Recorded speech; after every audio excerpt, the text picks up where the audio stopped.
been here for 24 hours, it has changed everything. Just to see the spirit here in person. You hear people talk about it, but actually seeing and experiencing the worry and the bravery that these people have. You walk around town and people will tell you, oh, that building was bombed. Oh, that 3 people were killed in that location. But they have such a fighting spirit that they're rebuilding all of these things. So this is why congressional delegations go and visit these countries. We have to get these people on flights to see this place, or we do our jobs as reporters and we show them through the media. I'm in Ukraine because of the supplemental business in the Congress. So Congress is fighting over passing more aid for Ukraine, about 60 billion of which would go to Ukraine. And with the Republicans in Congress fighting over this matter, I decided it was time to go to Ukraine and investigate some of the claims that they have, and also just give a from the ground view, as a lot of military and a lot of media have left the region. It's been 2 years. It'll be 2 years on this coming Saturday, a week from today, and so it was time to come. And I know that you haven't been there long, a day or so, but what's the sense that you're getting from your visit so far? There is such spirit in Ukraine. I would, when I speak to American audiences, I say it's a lot like post 9/11, where everyone is very patriotic. I look out my window here, and there are troops in uniform because so much of the population is fighting for their country. And even those that aren't fighting for their country, they're finding ways to contribute. Like, for example, I have someone here in Ukraine who is helping me get to the battle zones and helping me get to important meetings. Now, that man is could otherwise be in the military, but he's choosing to serve in this manner because much of the Ukraine war is so reliant on media and getting the message out so that international partners can help. Are you getting a sense of frustration from people you speak to in Ukraine about the decisions or lack of decisions being made in Washington right now about giving military aid to Ukraine? I am hearing worry. It's not so much frustration. These people are very desperate and sad, and they're grateful for the aid that they've been given by international partners and the U.S., especially the U.S. But they know that they need this ammunition badly. I was speaking to someone yesterday, and I was telling them why I was here. And I told them that, the paper that I work for, the New York Post, we still have at the top of our page, we have a American flag and a Ukrainian flag. And this person said that they got goosebumps when I told them that because they want to feel that the U.S. is still behind them. And that is important, of course, but there is this, there are very loud dissenting voices in Washington right now. I'm just wondering, in light of what has happened to Alexei Navalny in the last couple of days, we don't know exactly the circumstances in which he died, but we do know, as the prominent Russian opposition leader, he is now dead. His family are saying that they don't have access to his body, so it's difficult for them to know the circumstances in which he died. How much do you think that will remind the American politicians who are the dissenting voices of the strength, the power of Vladimir Putin, and indeed the danger that he poses? Frankly, not at all.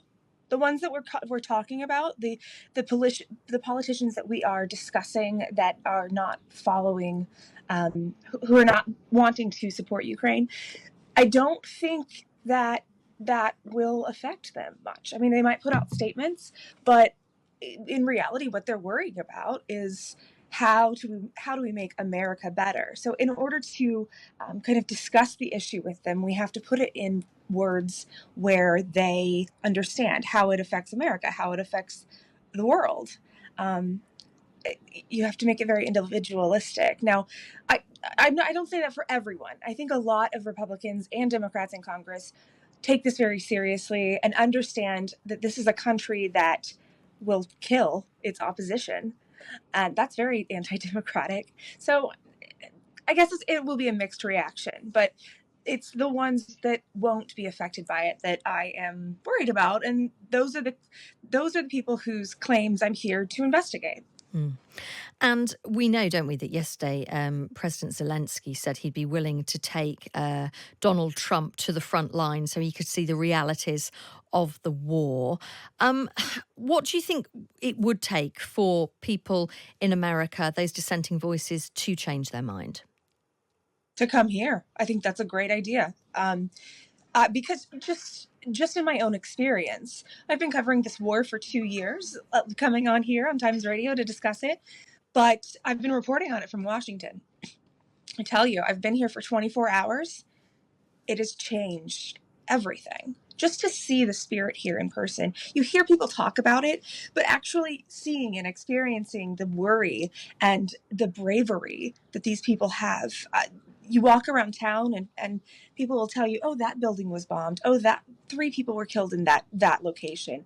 But they have such a fighting spirit that they're rebuilding all of these things. So this is why congressional delegations go and visit these countries.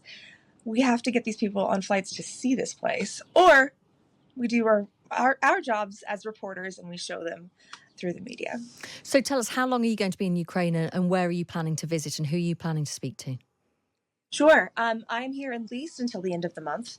I may extend, but I am planning to speak with the Ministry of Defense, and I'm also going to look into this shop that repairs British and American and international partners used weapons that have been damaged on the battlefield. That'll be very interesting. I'm going to go to Kherson and Kharkiv, which are currently really being embattled. So I'll see some front lines. I'll see some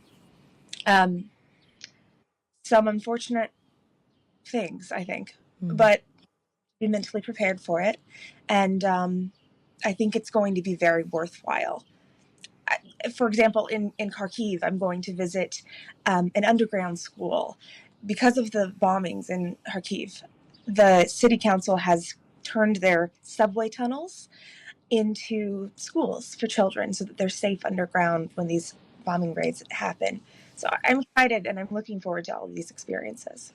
Well, Caitlin, it's always good to speak to you. We'll catch up with you again while you're in Ukraine and get your reflections and your experiences and hear about the people you've spoken to. Always good to speak to you. Caitlin Doornbos there, Washington, D.C. reporter for the New York Post. We talk to her regularly about politics in the US, but she is in Kyiv, certainly till the end of the month. She's going to be travelling around Ukraine, just getting a sense of what the Ukrainian people are feeling, what they're experiencing, so she can take those experiences back to Washington and possibly put them to the dissenting voices in Washington, who at the moment will not approve that £60 million package of support for Ukraine. Yeah.